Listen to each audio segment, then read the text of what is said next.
మల్లెట్టు ఎన్నిసార్లు తినిపిస్తున్నా పిల్ల తిండలే చూడు, ఇలాగ ఎవరే అల్లరి పెట్టలేదు. తినిపిస్తుంది తిండలే విసిరేస్తుంది అనమాట. ఉండే తీసుకెళ్ళిపోమన్నాం కదా. బాధపడపోతే మరి ఎలాగ మరి పిల్లలు మన కొంటారు బాధే మరి.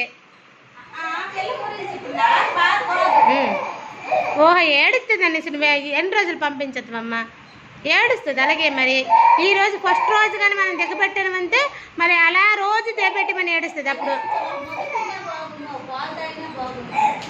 గుడ్డు తిన్నది అంతే, అన్నం తినిపిస్తుంది చూసేస్తుంది. అలాగ 2 ముద్దలెట్టు మళ్ళీ ఊసేస్తుందా, 2 ముద్దలెట్టు. బొవ్వి అని తిండలేదమ్మ, చక్కగా కారం లేకుండా ఉంది. ఇలా పరిగెడతా నువ్వు. ఒక బొవ్వు తినిపిస్తూ తినపోతే, ఒక గుడ్డు తినిపిస్తూ తినపోతే ఎలాగైనా మేము ఇంత బాధపడితే మీ నాన్న 4 సంవత్సరాలు అయ్యేసరికి ప్రైవేట్ స్కూల్లో వేసేద్దాం అంటాడు.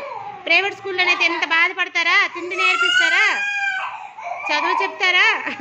ఇలా పరిగెడుతుంది.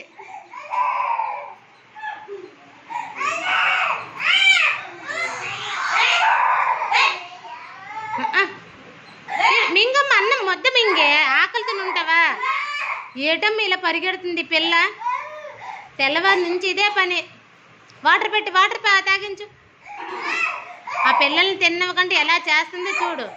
మనం ఇంత బాధపడితే లాస్ట్కి అంతమో 4+ అయ్యేసరికి అంతమో ఆ ప్రైవేట్ స్కూల్లో జాయిన్ చేసేది వాళ్ళ నాన్న. మరేంటి ఇంత బాధపడతానమ్మ మనం పడిన బాధ అలా తెలీదు. నీళ్ళైనా తాగిందమ్మా పోనీ.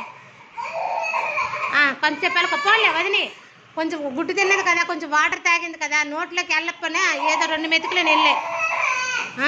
ఆ పిల్లకు తిండి నేర్పించి అన్ని సేవలంతా చేసిన తర్వాత 5 అవ్వక ముందు తీసుకెళ్ళిపోతారు.